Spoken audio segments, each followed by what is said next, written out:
That's not focused.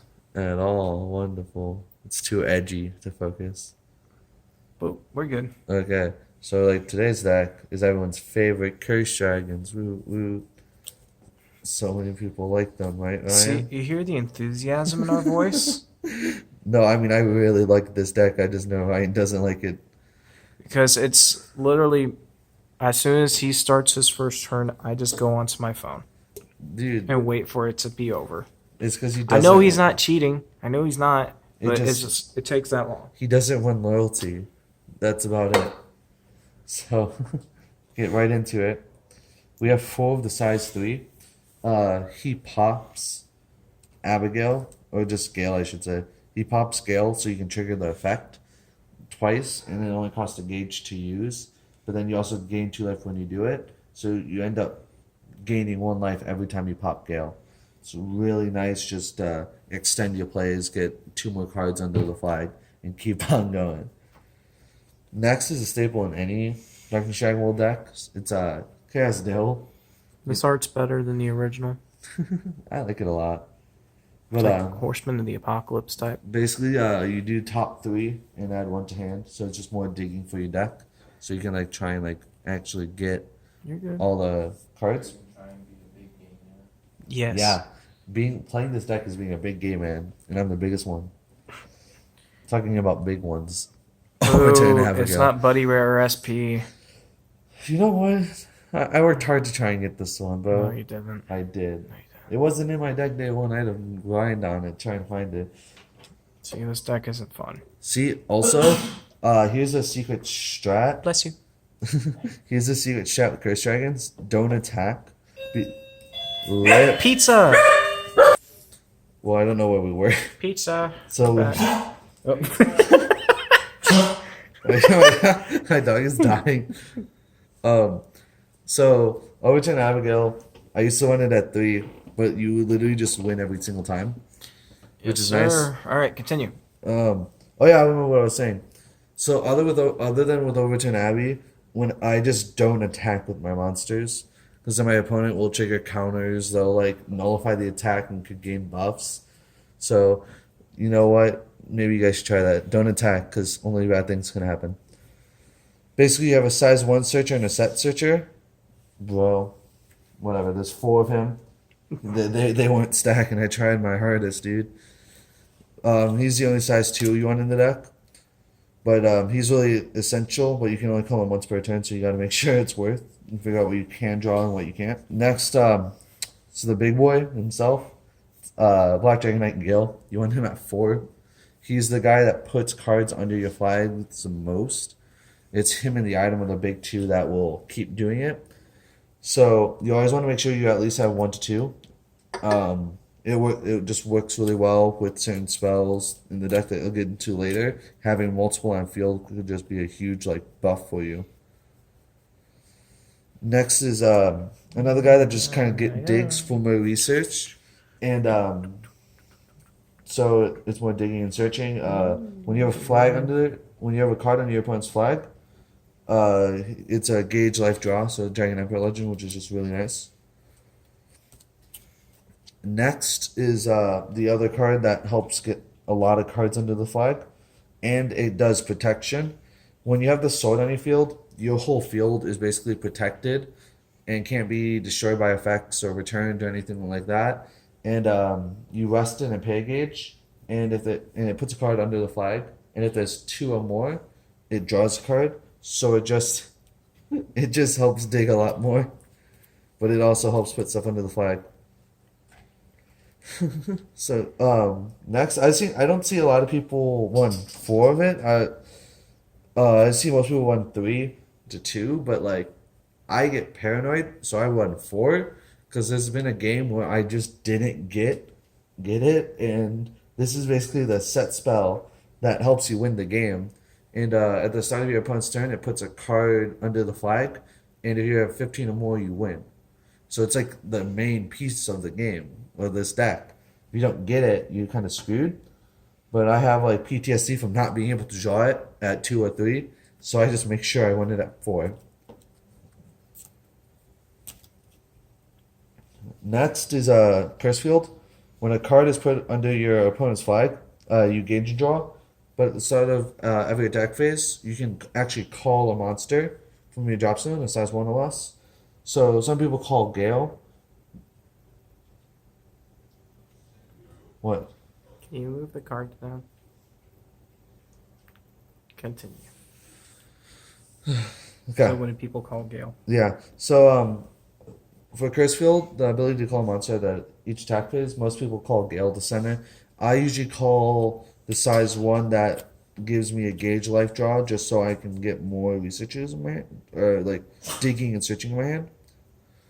Next is literally the only defensive card I run. It's Scarfield or Scarbind. You need to have at least one card under the flag, and it rests a monster on your opponent's field. But if you have 8 or more, you rest all cards on the opponent's field, which is just really, really nice because it can basically just end their turn. Next, I only wanted it at 3 because could only find 3. But I won 3 Devil Stigmas. Would you run it for?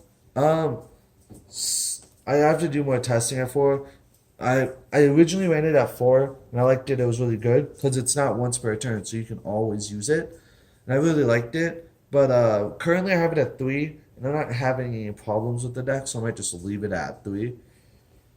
Okay. But you can just pop Gale. You gain 2 gauge and a life. So it kind of pays for itself because Gale costs a gauge each time you call it, and then it pays a life to return after destruction. Next is Curse Light, and it's the other way to gain a good amount of gauge. Curse Light, you can destroy a Curse Dragon on your field and gain 4 life or 3 gauge. I almost never gain the life. You almost always gain the gauge. Because you have the size 3 that gains 2 life and pops a monster, then you just have a few the cards that will help you gain life. Curse Destruction, I went at 2. Most people don't run this card just because it's really high roller. It's stupid. It's you pop a Curse Dragon on your field, and you mill the top 2. If there's an Abigail, or specifically Gale, you time out. Why? Raiders doing so. Continue. Okay, so with curse destruction, a lot of people don't want it because you destroy a Gale, or you destroy a Curse Dragon, but obviously Gale, and you mill the top 2 cards. And if there's a Gale among them, then you put the top 3. So in total, you can put 4 cards under the flag, which is really nice. But the odds that you have specifically 2 Gale is very slim. I just do it because sometimes I want to get just that extra card under the flag, and it's one more spell that destroys it, which is just a nice way to go. Next is a Curse Ritual, which is like literally like the best draw spell with his deck. You destroy a Curse Dragon, and then you gain 2 life, which helps pay back the cost for Gale for returning it. Then you're able to draw 2 cards just normally. If your opponent has 2 or more cards under their flag, you're able to draw another card. So you gain 2 life and draw 3, which is just insanely good.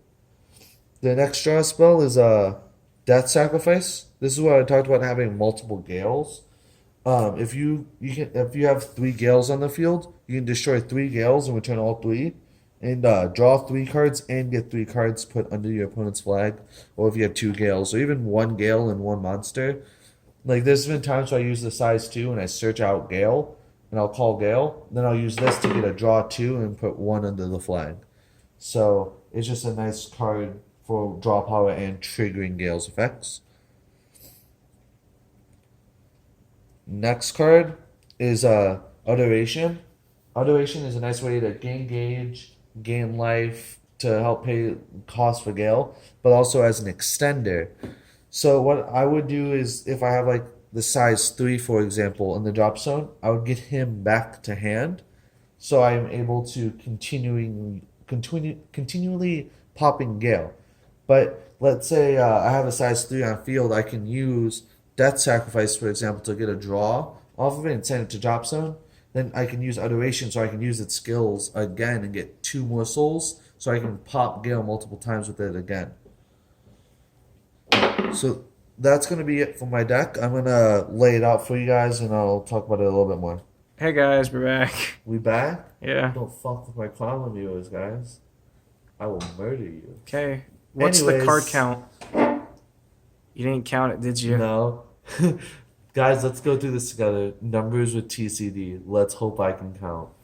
4, 6, 7 plus 8 is going to be 15. 4, 4, 4. That's going to be 12 plus 18. That's easily 30. Plus a 6, 36. Plus a 6 is 42. 44.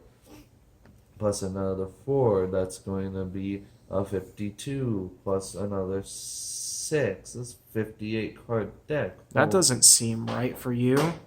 Yeah, it doesn't. But Curse Dragons mills themselves out like fuck. So this is going to build as close to 60 because, you know, even with 58 cards, I still mill myself out sometimes. Literally the last video record, he said, I like to keep it to 50 to 52 because it's consistent. Yeah. Now for this, oh, it's a 58 because I mill out. Yeah, but then you also literally have like your deck that like you literally have a gauge life draw that you can keep summoning. You have another draw spell. You have a gauge and draw. You have a draw 3. You have a draw 3. Then you got your gauge spells, and like so it's easy to like get everything you need. It's a really consistent deck. If you could rate this deck out of 10, what would it be? It'd be 9 out of 10 because Darkness Dragonwold got a spell nullifier. What are you and going to replace that with? I Your I don't nullifier?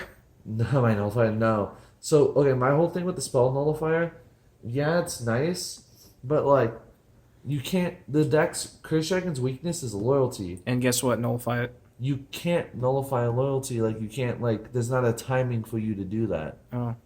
And that's why I hate the spell null. That I've been lied to, guys.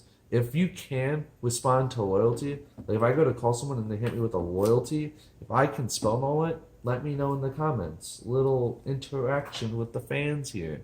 Because if I've been lied to, I'm going to be mad. But, nah. And so, if anything, probably Curse Destruction. Because Curse Destruction's there just to, like, kind of add one more to Soul. Maybe I'll go back. No. I can't one less than 4 sentence of Curse PTSD from testing. I always need 4 no matter what. But here's the deck, guys. I hope you enjoy it. Hope you make people hate you by playing it. I know I sure have. No one's going to copy your deck. Yeah, everyone hates Curse Dragons but me. It's fine. Okay, bye. Bye.